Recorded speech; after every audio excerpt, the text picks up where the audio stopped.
God be with you. Welcome to you this morning. For those of you who are online somewhere under a palm tree, we're jealous.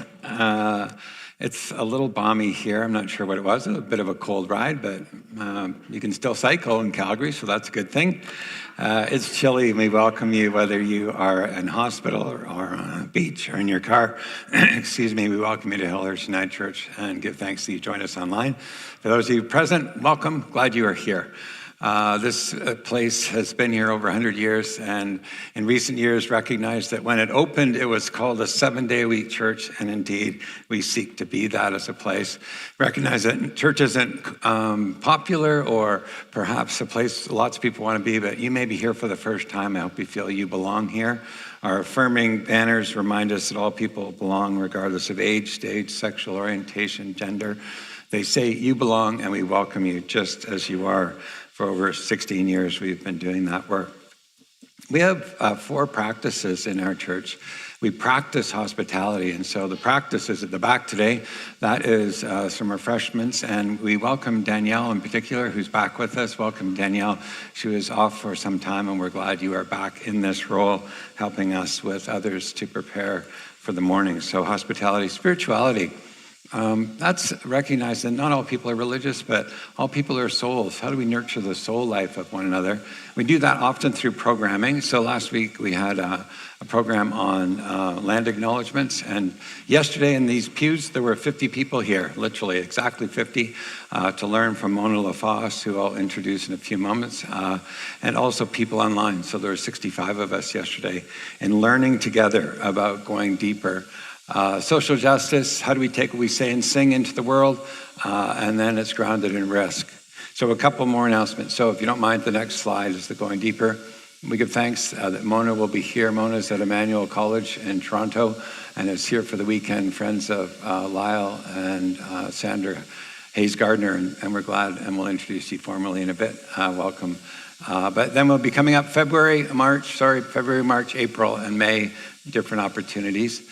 And then the weekend coming up, going deeper in our congregational care. If you were here last week, we were talking about the importance of care for each other, but having the proper skills. That is, Jean Morris will help us through deeper connection, caring, companionship, and consolation. These are opportunities for you to go, oh, I know how to do this, because you've had the support of each other to do that work, and that work is coming up.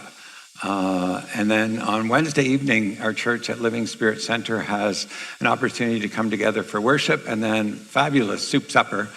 So if Wednesday evening works for you, we welcome you to that Living Spirit Center, our second campus.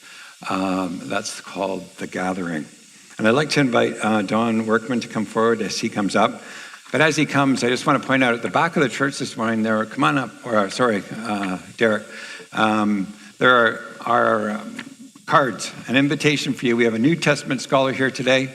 She's going to be providing some words, but we want to invite you to questions. So anything you have, we'll throw it at Mona and see if they stick, or whether she wants to answer that question. But what a great opportunity to be with her about anything you'd like to know about the New Testament. And so those are at the back, and you can just bring them forward at the break. So, Derek Mans. Good morning.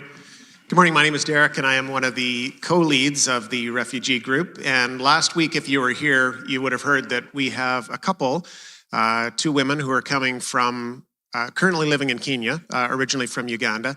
At that point, we didn't have a date. Well, we now have a date. January 31st, the first of the 2 women will be coming. Her name is Naleen. And that essentially means that it's go time for us. We really need to start to prepare a place where they can live. And I mentioned last week that we have a list of household items, things like, for the bedroom, for the living room, for the kitchen. And if you have, some of those items will need to be new, things like bedding and mattresses and pillows and such, but many other things can be used. So if you have things in your basement, a dresser, if you have a cutlery, those sorts of things, all of that we will be looking for to furnish this home. Also, if you maybe have an old cell phone that's still functional or a Windows computer, we will need technology for them as well. So from a logistics standpoint, we have a list. You can find it on the Hillhurst Facebook. You can sign up there. I also will be, Don and I will be in the library after this, and you can come by, look at the list, talk to us, sign up for various different items. As you're bringing things, there's a box at the back of the church. There's also a drop cloth in the gym where you can drop things off, and we will start to gather those. Yeah, if you have any questions or just want to talk about this, please come and see me in the library afterwards. Thank you. And Robert Perry is here. Robert helps with our operations of the church. Good morning. My name is Robert Perry, and I help with the operations of the church. Thank you. Thank you all for coming this lovely cold morning. My glasses are dirty, but we need a treasurer, and making an open call for somebody who would like to do that. I think we're saying 10 hours a week to do that, and that's it. Come talk to me afterwards when all you want to do that. You don't need to be a professional designation, but it helps. We have an excellent team of financial volunteers who are doing that. And we have a bookkeeper. And we have a bookkeeper. So it's easy. No, it's not. It's a very valuable position, and it'd be an amazing way to give back to the church. Thank you. Yeah. And it is a position on the board, and we look forward to the conversation about that. I'm going to invite Cameron to come forward and offer our land acknowledgement. Cameron works at the back in our tech team. Yesterday, when I was asking, they offered to share their land acknowledgement. So I invite Cameron to take a mic instead of clicking on. I invite you to this. Thank you. I'm just going to read because I wasn't at the workshop to make my own, unfortunately. Today we acknowledge and are grateful that we gather on the traditional territories of the people of Treaty 7 region in southern Alberta, which includes the Blackfoot Confederacy, comprising the Siksika, Piikani, and Kainai First Nations, the Tsuut'ina First Nation, and the Stoney Nakoda, including the Chiniki, Bearspaw, and Wesley First Nations. The city of Calgary is also home to Métis Nation of Alberta, Region 3. We offer this acknowledgement as a reminder that we are treaty people. We honor Indigenous peoples' culture, history, and spirituality of Indigenous peoples across this country. May we live with respect on this land and in peace and friendship with all our relations. Cameron. And the question of the day links beautifully with what Cameron just said. Do you have a favorite place on the land? Do you have a favorite place that you would say, that's my home, that's where I connect? And I invite you to join with me as we light this candle, both for heat and for light. And we remember in the words that are on the screen that we do this not to bring God here, but to note that God's presence is here. Are there words there? Please join me. In the season of Epiphany, we recall the wise sages who followed a star to the birthplace of the Christ child, Jesus, Emmanuel, God with us. We gather in awe and wonder. May God's light shine in our midst this day. Amen. I invite us to rise as we come together in song.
welcome to you online, welcome to you in these pews. As we gather in this place, we believe that prayer, named aloud or in silence, connects us one to the other as we share joys and or sorrows. And we have a refrain called Kindle the Flame. And Greg, if you don't mind playing, we'll sing it together. This refrain we hope gets in your body and comes back to you in times of need this coming week. So we'll sing it together.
For Ben and for Rita.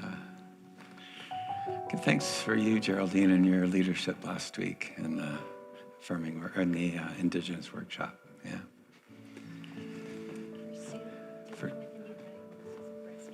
For Sue, and diagnosis of breast cancer.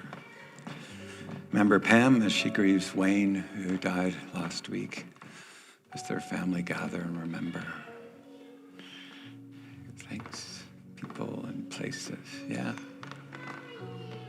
those that we still mourn, although they've been gone a long time. So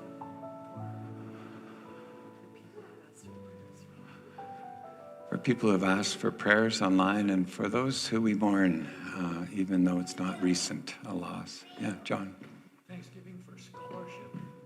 Thanksgiving for a scholarship. Give thanks that you guys all make it to church. That's a miracle. And we're with you.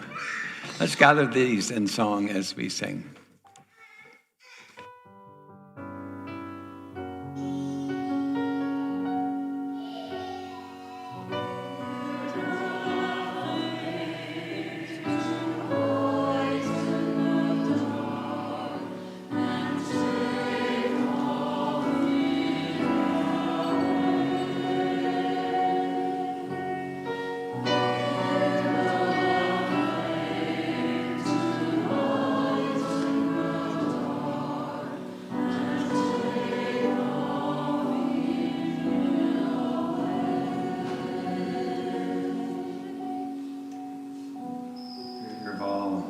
Thanks this day, this cold, gray winter day here.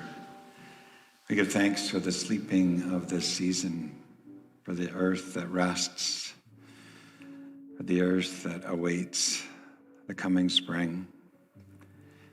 Give thanks for the land and those who have walked upon this land before us, the animals and the people, the stories and the rituals, the songs that celebrated the gift of the land and the gift of mystery and life.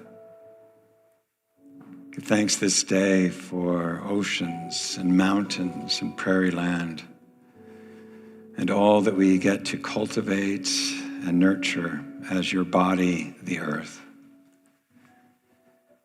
Thanks this day for those who offer prayers for those ill of body, mind, or spirit. May they be held in your grace and the compassion of others. Remember those offering confession today, letting go, leaving behind something that drags them down or back, letting it go and trusting that you lift us, hold us, and move us forward as beloved children of yours.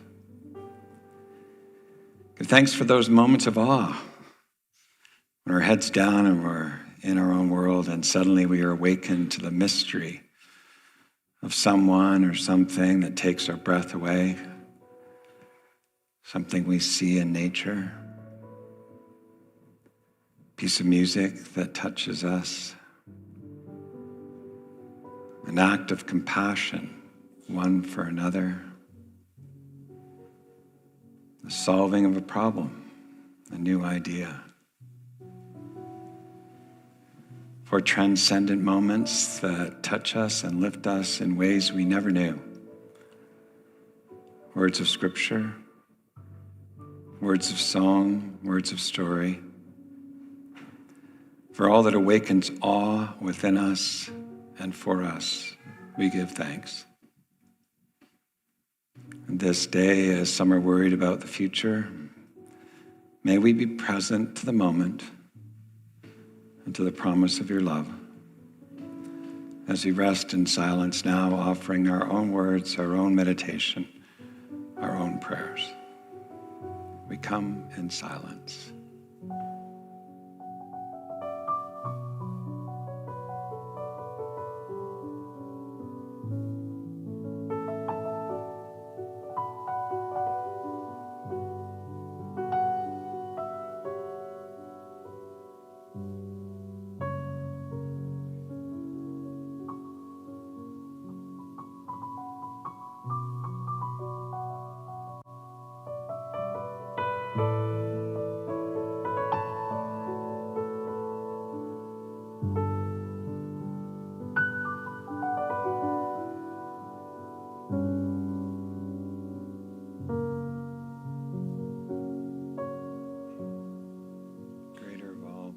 Creator of all, receive our meditation. Help us to know and trust that we are not alone as we journey, as we gather our words singing the Lord's Prayer.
Bible is a collection of books written over a long period of time.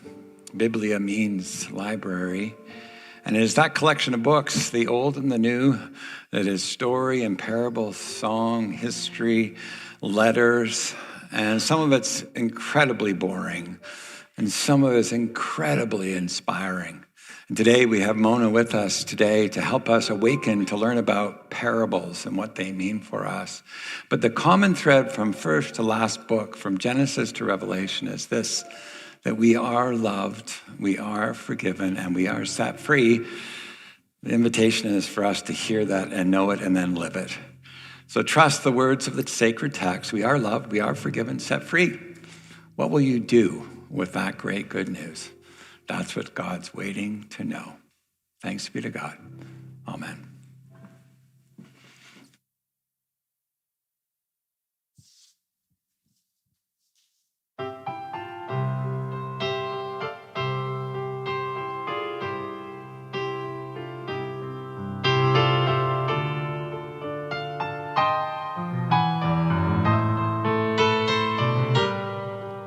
I was born by the river in a little tent, whoa, and just like the river, I've been running ever since.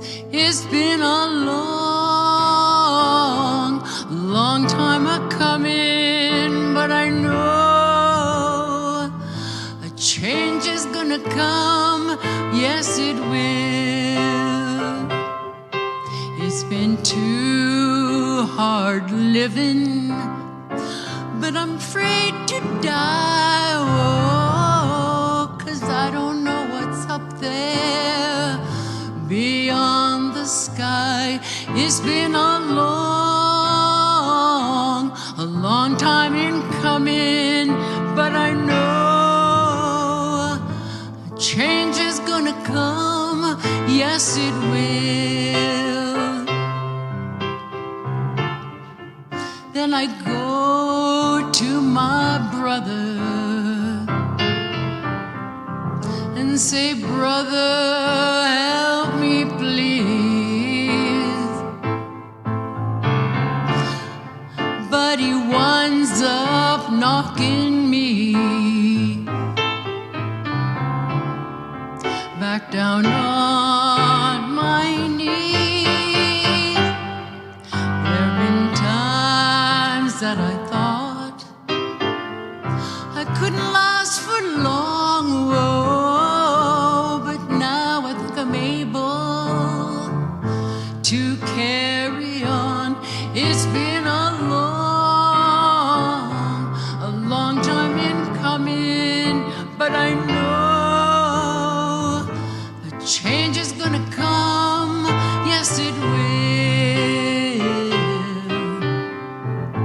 A change is gonna come, yes it will.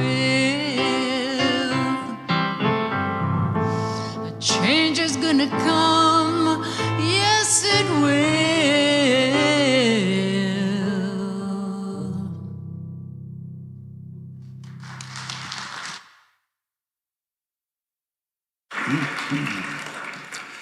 Thank you, Pam. We are at a break in our service, and this is an opportunity for you to go to the back and write a question for Mona. It's an opportunity for you to light a candle. Our KidSpace folks are here, so there will be KidSpace, a chance for coffee. But most importantly, it's a chance to greet those around you with simple words. You can put your hands together, but look them in the eye and say, peace be with you. So we are so glad you're here. Peace be with you.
Well, good morning. I invite you to come back, take a seat, get settled. If you still have some of those cards with questions, I invite you to bring them forward anytime during the song.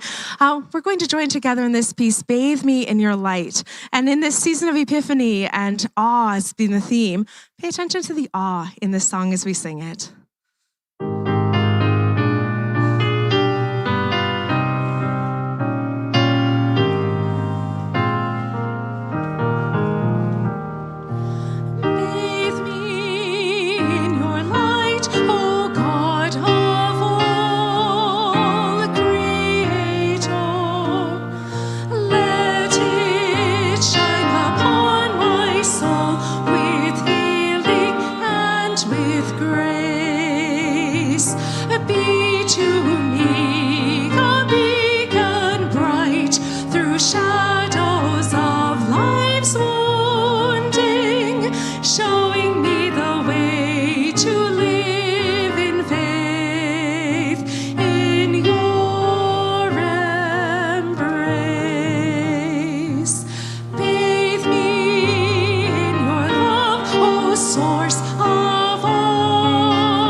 Good morning. Today's scripture is the parable of the sower, found in the book of Mark, chapter 4, verses 1 to 9. Again, he began to teach beside the sea. Such a very large crowd gathered around him that he got into a boat on the sea and sat there, while the whole crowd was beside the sea on the land. He began to teach them many things in parables. And in his teaching, he said to them, "Listen, a sower went out to sow, and as he sowed, some seed fell on a path, and the birds came and ate it up. Other seed fell on rocky ground, where it did not have much soil, and it sprang up quickly, since it had no depth of soil. And when the sun rose, it was scorched. And since it had no root, it withered away. Other seed fell among thorns, and the thorns grew up and choked it, and it yielded no grain. Other seed fell into good soil and brought forth a grain, growing up and increasing and yielding 30 and 60 and 100-fold. And he said, if you have ears to hear, then hear." May we apply these words in our daily living.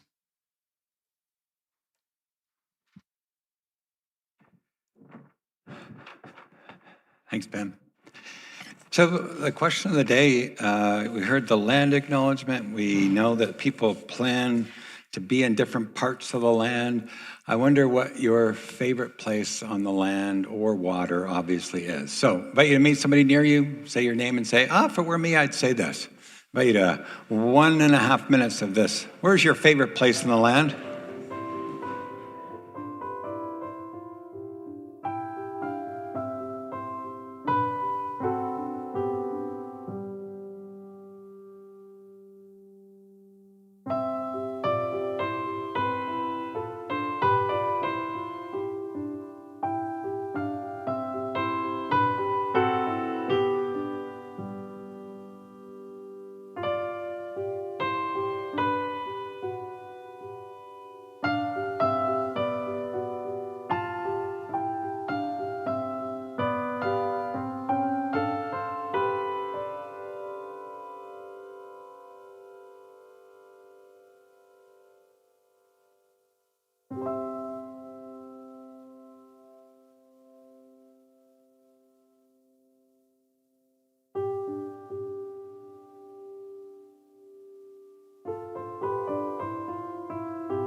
Okay, thank you.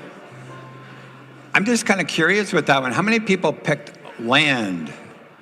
How many people picked land? A few of you. How many people picked water? We need a support group for water people living on the prairies. Yeah, water's mine. I'm so glad to ask that question because we'll be talking about the land in a moment. For the last 2 years, we have been having Vancouver School of Theology come, various professors, usually in January, for a conversation with us, a Saturday and a Sunday conversation with us. And what a great ministry that is. I think we have something like 7 students who emerged out of that whole process who've been part of that school. This is the school I went to, Emmanuel College in Toronto. And in October, I happened to be there. I can't remember why. I know I was going to see my mother, but I ended up in Toronto as well. And I went around Emmanuel College, and I was walking down the hall, and I heard people talking behind this door. And I saw the name Mona, so I knocked on it and went in, and she welcomed me in. And I told her about this series, and I said, how would you like to come to Calgary? And she said, sure. She was actually born here, and she can say more about that in a few moments, but we'll be having a speaker once a month to come to share their expertise. Now, you need to know that Mona doesn't know everything about everything, but she does know lots about the New Testament and language and how it works in the scriptures. And yesterday, we had a beautiful time together here, learning about wonder, learning about embodiment and how those scriptures come together. And she's going to be part of this conversation with you now. She was actually born in Calgary and traveled around, lives in Waterloo. And I'll let her introduce herself best because I think that's most important, and then invite us into the text for the day. So on behalf of our church, thank you for coming. Thank you. Okay. Thank you for having me. So I was indeed born in Calgary, but I moved when I was 2 to BC. So although I have lived in Ontario for a little more than half of my life, so I guess I really am an Ontarian in lots of ways, I'm also a Westerner. I grew up in Williams Lake, BC. So this is how I got to know Sandra and Lyle Gardner. And so I'm very, very thankful that they were able to host me this weekend. It's been lovely to catch up and get to know one another in different ways than when I was younger.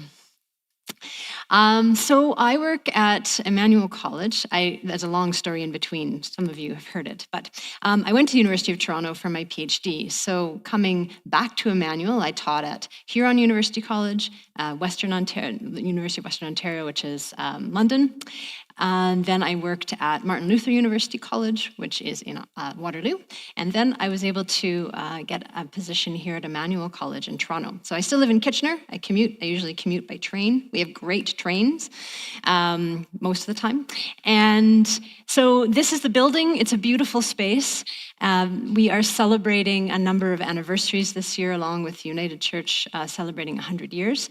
It is a United Church-based college. We have a few programs. I just want to go through them briefly because they have great programs there. And I teach students that go to in all of these programs. So these are called basic degree programs. They are essentially kind of professional degree. We also have some advanced degrees, so Master of Arts, Master of Theology, and PhD, Doctor of Ministry programs. These are the ones I'm going to show you, which is the more professional one. So the first one here is a Master of Psychospiritual Studies, an MPS. And many of those go on to also include the Certificate in Spiritual Care and Psychotherapy. This is our largest program. CASC, the Canadian Association of Spiritual Care, and CRPO, which in Ontario is the College for Registered Psychotherapists of Ontario. So they're registered. At the end, they are able to be recognized and move on to those accreditations if they wish. And so many of these students in my classroom are going to become spiritual care providers or psychotherapists. And we have in this particular degree 3 streams. We have a Christian stream, we have a Buddhist stream, and we have a Muslim stream. And you're going to have the chance to hear Henry Xu, who is teaching in the Buddhist stream, in a few weeks. So I'll go to the next one. We also have an MDiv, which is a Master of Divinity program. This has been around for a very long time, so it's the one that people take if they're interested in doing ministry, particularly in churches. They have now an in-person version or an hybrid MDiv, and this has 20 credits online, 10 credits in person, so it's an option for some to do those 30 credits that way. There's combined with, for those who were in United Church, discernment and other pieces that come along with United Church. All right, next one is Master of Theological Studies. This too comes in a variety of forms. We have a Christian stream, a Buddhist stream, a Muslim stream, and an interfaith stream. And the other form is called a Theology, Spirituality, and the Arts focus in the Master of Theological Studies. Next one. So this is a Master of Sacred Music, and it is Canada's only Master of Sacred Music. So it is, I was privileged to be involved in a little bit of the ending process of some students graduating last year. Wonderful to see the kind of work that they're doing. And the last one is just a Connect With Us page. And so if you have any interest in seeing what's up, we have lots of public events that come through the Center for Religion and its Contexts. These are often available online, and you're welcome to see what kinds of things we're doing. Many interfaith kinds of things that we do. We have book launches, we have all kinds of things. So you're welcome to check us out, and you can also just email, or well, you can email, but you can also just put in Emmanuel College, Toronto. There are a few different Emmanuel Colleges around, so if you put Emmanuel College in Toronto, you'll come up with the one that we have there. So I'm very, very privileged to work there. I'm an assistant professor of New Testament and Early Christian Studies. I've been there for about 2.5 years. I teach a number of different things, teach about stories. I have a course called Zombies, the Bible, and the End of the World, where we talk about zombies in Revelation and how those are stories. I also teach a course this term called The Gospel of Mark as Embodied Story. So I'm going to do a little piece of Mark. You've heard it. Thank you for your reading this morning. So one way of hearing the text is through a lovely reading of the text, and you get to see the words and think through the words. And I'm going to do a different sort of sense of giving the text, and it's this embodied story. So this is what we worked on yesterday. And just say a little bit about it. Now, before I get there, and it's my own translation, so if you're trying to look for a translation, you won't find it because it's my own translation. Before I get there, I want to talk a little bit about the land. So you talked a little bit about the land with one another. I live on the traditional territory of the Anishinaabe, the Haudenosaunee, and the Neutral peoples in the area around the Grand River, the Haldimand Tract. Very aware of that land being given in treaty but not honored. And I'm very pleased to have been born here on Treaty 7 land and to be here with you today. One of my colleagues, Jonathan Hamilton Diabo, who is an Indigenous teacher and works at Victoria University, which is the bigger entity that Emmanuel College is part of. He's come to my classes and we're talking about story, and he takes the class outside and he puts them in a big circle, and we stand on the land, and he begins to talk about the land and a land acknowledgement. And there's something very powerful in actually standing, being grounded on the land and thinking about land acknowledgement. And he encourages us to think about the land as not just an acknowledgement of the traditional peoples, which is an important piece, but also that we share the land, and we need to together take care of the land, honor the land. And so that piece has been a good learning opportunity for me. And it connects to this parable that I've learned in part from my class, but have some, I think, some interesting pieces. Anyway, I will see what you think of my rendition of this particular parable. So again, Jesus began to teach beside the sea, and a great crowd gathered around him, so that going out into a boat, he sat on the sea, and the people were sitting on the soil, facing the sea. And he was teaching them with many parables. And as he was teaching, he was saying to them, "Listen." So look, a sower went out to sow. And it happened in the sowing that some fell on the path, and the birds came and ate it up. Another fell on the rocky places where there was not much soil. And so immediately it sprung up because there was no depth of soil. When the sun came up, it scorched it and it withered because it had no root. And another fell on the thorny places, and it did not bear any fruit because it was choked by the thorns. But others fell on the good soil, and it bore fruit. It grew, it increased, and it produced one 30 times, one 60 times, and one 100 times. And then Jesus said, for those who have ears to listen, listen. I used to think of this parable as something that was kind of judgmental. I had to be the good soil. I had to try really hard to be the good soil. And if you weren't, if you were choked by the worries of the world and you were didn't have any depth of soil, or you were too busy to let the seed come, whatever it would be, other things pick it up, and then I had to be that good soil. That's what I had to be. And so I had to try really hard to do that. I had a student who did this parable a number of years ago as a performance, an embodied story in one of my classes. And her insight was a new one to me. She said, so agriculture, sowing seeds, isn't something that's done once, and that's it. It's cyclical. Seeds are sown over and over again. If you notice in my translation, I translated this directly, there is no seed actually. Mark never actually says seed, only says the sower goes out to sow, and some fell here and some fell there. So the point is about the soils, not as much about the seed. So if it's cyclical and it's about the soils, it seems to me that perhaps this is a little bit more of an affirmation of periods of our life. That there are times when there's good soil and things seep in and they are good. And there are times when things are choked because we do have worries. That's part of the world. And sometimes we're just don't have much depth because we just don't have much left. And other times the seed falls, but it does get eaten up because there's other stuff going on. And I think that's a good affirmation to recognize that we have different times in our lives, and good soil will come if the seed continues to be sown. I also think that I find it interesting in this parable. So that when I do these things, I find these patterns. There are 3 different ways that the seeds fall. And in the Greek, it looks to me like these are singular. A seed falls here, a seed falls here, and a seed falls here.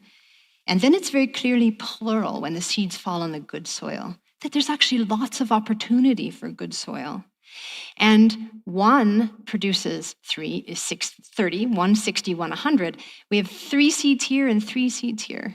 So they fall in different places, but there's so much that comes out of the good soil. Let's embrace when there is the good soil. That's what I get out of the parable. I think that's it. Or if you would take a second and talk to each other and say, what did you hear? Not kidding. What did you hear about that parable? Just 1 minute. What did you hear?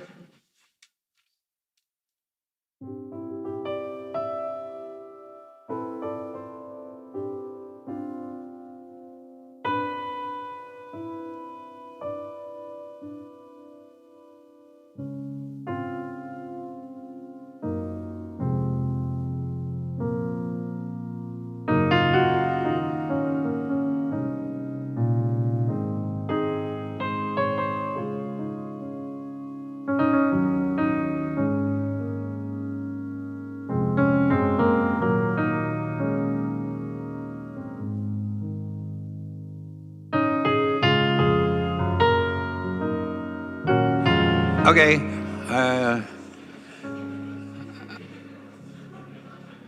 It was kind of not a rhetorical question. Wonder if anybody heard anything. Like I said to Mona, I didn't even hear when it was read by Pam about 30, 60, 100. I didn't even hear it until she said it. Was there anything else about the parable that you heard or wonder about?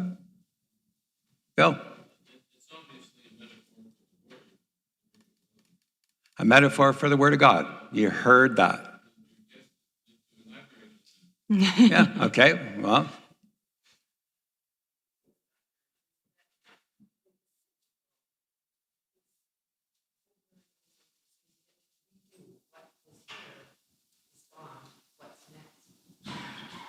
So the cyclical nature of something being planted in it, you have that opportunity again. It'll come back again.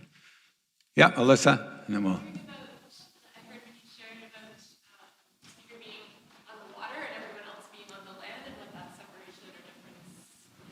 you want to comment to these? Yeah. So the question was, what's the significance of Jesus being on the water and the people are sitting on the land?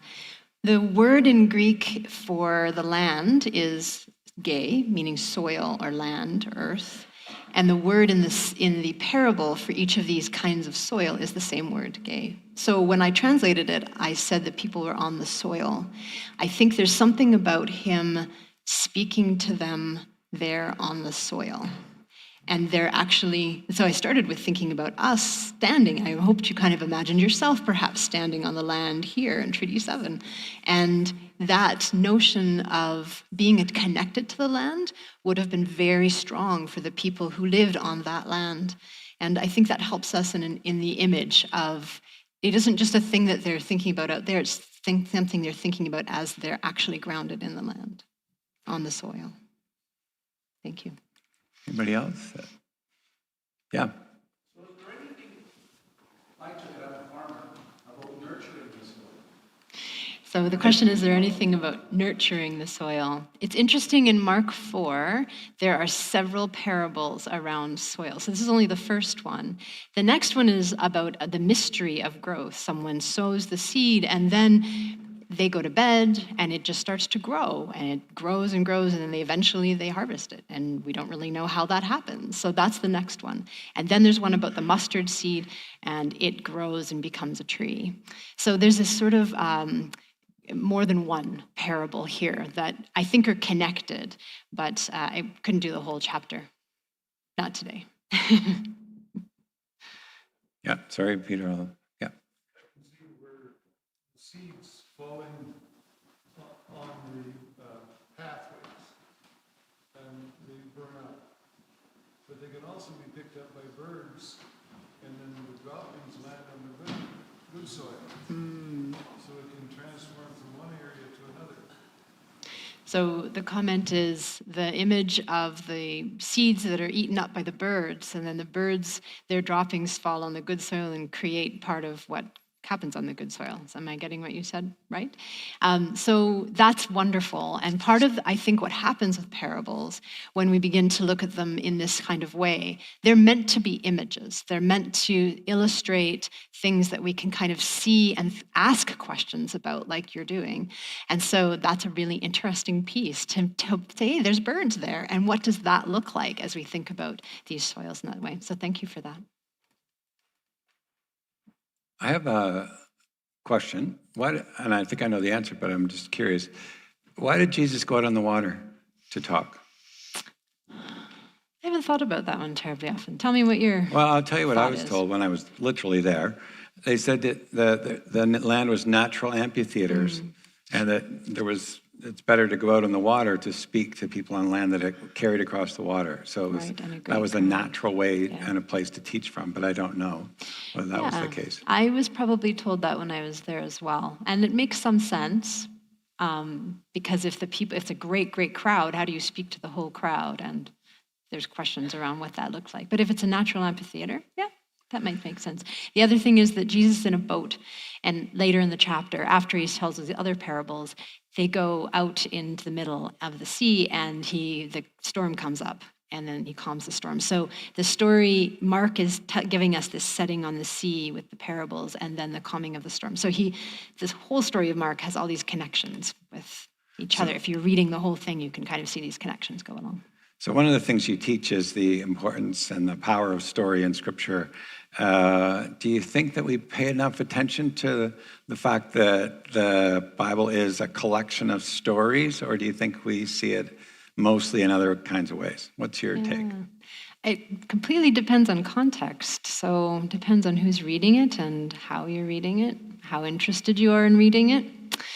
I think that there is much more to do and much more to say about stories in the Bible. I think that so I think of like sort of typical, many people I speak to in Canadian contexts love to watch TV series, love to watch films, and we tell each other stories. Yesterday, as I was here, some of you told me some stories, and I love hearing people's stories. We, as a people, as a human race, this is one of the ways that we connect with one another is through story. And so the stories that are there, I think if we engage them as story, there's something more compelling, perhaps. And it's not all story, although even some of the things, so I mentioned the book I wrote on 1 Timothy. I actually see 1 Timothy, which is a letter, as a kind of story between an older and a younger man. And that helps me see it in a very different way, but demonstrates that kind of depth of humanity that comes out of story. Yeah, sometimes people put on it that it's a story, but it's in the Bible, so it's somehow like, don't touch, But you're actually inviting us to wonder and break open and question and underline it and stuff like that. Can you say something about the oral tradition, like how Jesus didn't walk around reading from the Bible, but say something about the oral tradition and how that worked? So at the time that Jesus was around, in the ancient Mediterranean world, there was writing. People did write things down, but it was much less prominent. We didn't have they didn't have printing press, they didn't have a lot of materials. So when people learned stories from the Hebrew scriptures, the Old Testament, and those were written down, but most people couldn't read. So maybe 5 to 10% of the people in the Roman Empire were literate. What they learned was through hearing, and at the time of Jesus then, those stories would have been prominently told. And I can imagine that they were told, obviously in the synagogues, but also when people were walking the streets, people were baking bread, people were going about their things. They would tell stories to one another. And this is one of the powerful pieces, I think, of Jesus' stories and the ones that get written down, like the parables. Someone yesterday mentioned, so I did the mustard seed, and then instead of the leaven, I used sourdough starter. And someone said that really resonated because I use sourdough starter. That's what he wanted. He wanted parables that resonated with people and taught them something in that way. But the stories that Jesus told, he spoke in Aramaic. And so the stories that he told got told to others and told to others. And it wasn't until about 35 to 40 years later that they got written down in Greek. So clearly they got told in different languages and written down in this other language. And then even from the very earliest times, from the 2nd century, that Greek was translated into other languages, Syriac, Coptic, Latin. And so that translation of the story, not necessarily the exact words, although oral tradition often has very strong sense of being able to have word for word or close to word for word, but oral story always has some level of adaptation to the audience. That's one of the beauties of oral storytelling.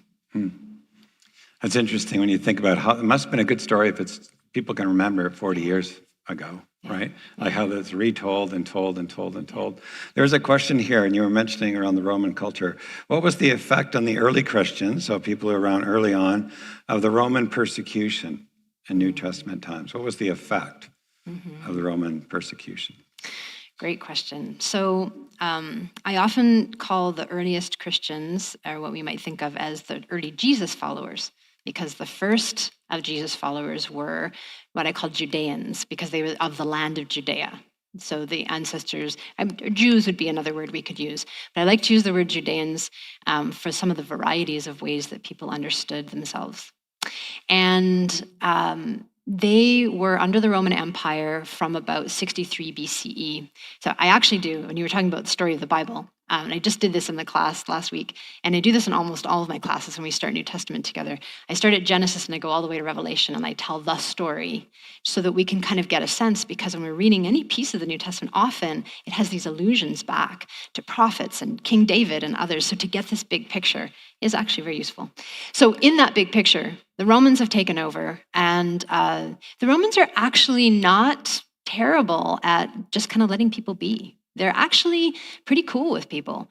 If you don't cross them politically, you can worship your own gods, you can do your own thing. We're good. Like we'll even we're happy to kind of do things with your gods or whatever. The Judeans were a bit odd because they only had one God, so that was very strange. And then they did things like they had the Sabbath day where they didn't work. So that was kind of weird, but like they were okay with that for the most part. But the area of Judea wasn't okay with the Romans, so there was a lot of tension. And so in 70 CE is when the temple was destroyed. The Romans destroyed the temple. So it was after this time that the people who were Jesus followers, most of them moved north. And it was a time when they were often, not always, but they were seen as being kind of rubbing against the Romans. But this was pockets. There were pockets of this sort of moments. In fact, the very earliest moments of tension really wasn't with the government, with the Roman Empire so much as with others around them. So I would call it social persecution. People being like, you know what, you're really weird. I don't think I'm going to sell bread to you anymore. Those kinds of, so that was, and we see that tension in texts like 1 Peter. We see it, I think, even in the Gospels at some level. For the audiences that were hearing these Gospels, there was this tension for them. But the Romans were always there, and there were moments when there was. So in the 60s, early 60s, Nero, the emperor, had heard about these Christians. And so and again, just a moment, it wasn't that every Christian was persecuted in the whole empire, but there were pockets. So this particular pocket in Rome, there was a huge fire, and Nero blamed the Christians on it. There's also a story where he lit Christians on fire for his entertainment. So awful things happened, but in pockets. And then later on, it was into the sort of 2nd, 3rd century when there was many, many more Christians, and the Roman Empire began to clamp down. And then eventually, as most of you know, the Roman Empire became Christian. So I think it's important to recognize there wasn't a wholehearted, full-on persecution all the time. People often just went about their lives. Internal conflict, some external conflict, and then the odd time the Romans had some kind of question around them, around persecution. What about you said something about zombies. Say something about your attraction to zombies and Revelation. I know you can't summarize your whole course in 2 minutes, but try. So I was fascinated by 28 Days Later and The Walking Dead. This is something I've watched with my family. And one of my colleagues challenged me to think about teaching something about this. And you talk about how there's this apocalyptic worldview. In the zombie apocalypse, the world ends, but it doesn't just end. People, some survive, and then they need to figure out what to do. And it's in that figuring out of what to do that we see the story of the zombies. We see them grapple with who are we as humans? How do we understand life and death? What do we understand to be meaningful? And those are all the questions that Revelation and other apocalyptic texts have. Who are we as humans? How do we understand ourselves as community? And so drawing the parallels between the two. And the other piece is thinking about apocalypticism, so this idea of the end of the world. What is that? Where did it come from? And I trace a thread that goes all the way back to basically about the 2 centuries before Jesus, at a particular time in Jewish history, where some Jews had an idea of that if we're suffering so badly, but we're still faithful to God, what's going on? And this idea of apocalyptic notion that we are suffering because the end is near, and God gives us hope that in the end there will be justice and judgment will come, and the faithful will remain. That sort of notion that continued on into the Christian tradition, but not in the Jewish tradition, has then continued into Western imagination, Western thought, and lo and behold, zombies. Lo and behold, zombie. So what does apocalypse mean, the word, for you? So in academic speak, an apocalypse is a genre of text. So that's my first meaning, usually in my head as a historian. So Revelation is an apocalypse. It means, and the very first word of Revelation is apocalypsis. So it's just a Greek word that we make into an English word. It literally means revelation, revealing, unveiling. And so kind of like if a bride has something over her head and she gets revealed, unveiled, you suddenly you see something. And so that's what Revelation is. It's a vision that shows what's really real. It's all in images. It's all in symbols. And so this also allows this to be interpreted in different ways. And And so, of course, it has been interpreted in lots of different ways. But this notion of revealing, I think within its own context, that chapter 2 to 3 in Revelation is to 7 churches. And some of those churches, it seems to me, are just going about their business, la, la, la. And the vision is to say, but there's other things going on. There are injustices happening. There's oppression happening. And you need to see it. So it's not so much about the end of the world, but what's being revealed now? Yeah. Yeah. So And how does the past help us see the present is another piece that I find fascinating with Revelation. A lot of people think of Revelation as future-oriented, but I think it's very present for the first century people that are receiving this text, and it points back to other images and other ideas to try and give hope. The whole idea of Revelation is hope, but to give hope in the present. So is it a book that can give, that offers what's revealed now and what's the future look like a present view? I think it's more about the present than it is about the future, but I think it also reveals patterns that we might see as familiar. Oh yeah, there are times when there's economic despair and it's really hard.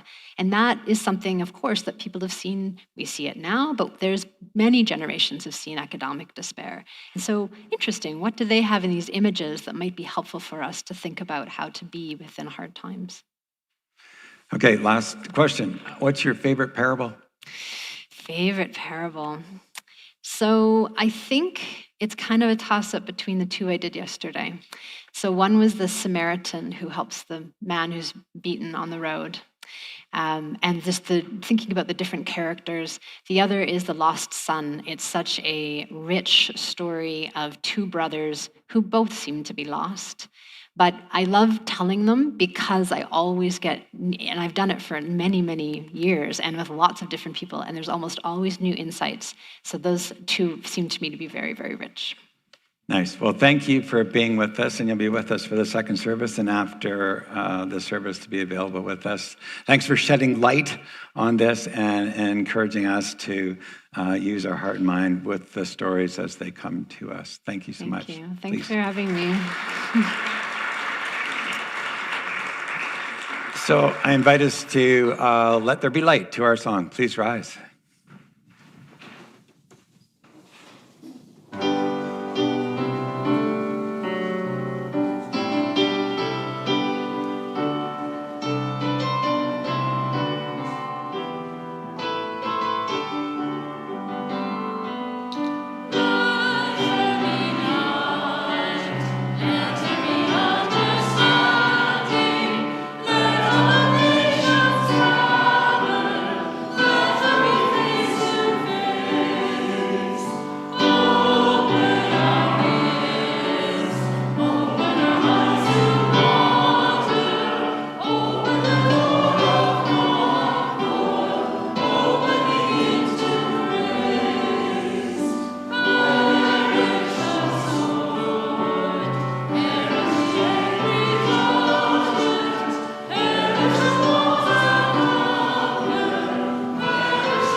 This is a fantastic shirt you're going to want to wear at Emmanuel College when you return. And this is a Hillhurst United Church mug, which you're going to want to have at Emmanuel College and share coffees and stories. Thank you for being with us. And we look forward to time with you. Yeah. I want to close just by sharing some information with you. In October, the regional officer of the United Church for Southern Alberta asked me whether I would consider allowing my name to stand to be nominated for moderator of the United Church of Canada. And I thought, So I spent 3 months thinking about it. And this past week I said, yes, I would allow my name to stand to do that.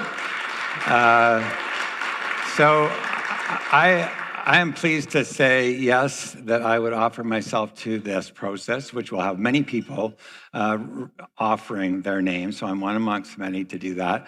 And a decision will be made in August. I will email you all the billion questions you might have later today if you get our email to offer what you need to know about that. So I want to share that news with you, and it's with humility and gratitude that I do that. So I'll email you later. And I want to thank you for your ongoing support of our church, for you being with us today.